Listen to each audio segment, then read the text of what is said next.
কি বাবা পড়ে গেছে। বাবা তুমি কি খাচ্ছো? আমি রসগোল্লা। রসগোল্লা খাচ্ছো দুই হাত দিয়ে? কি বাবা, এ হে, সারা গা চিটচিট করবে। আলো আস্তে আস্তে খাও, হাত দিয়ে তুলে খাও, পড়ে যাচ্ছে তো।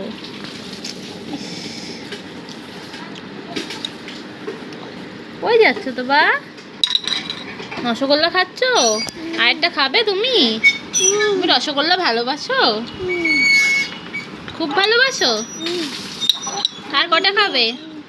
মামিকে বলো মামি আরেকটা দাও তো। আরেকটা খাচ্ছো রসগোল্লা? আস্তে আস্তে খাও, আস্তে আস্তে। এই গায়ে পড়ছে রস। বাহ, ভালোবাসো রসগোল্লা? কতগুলো রসগোল্লা খাবে? এত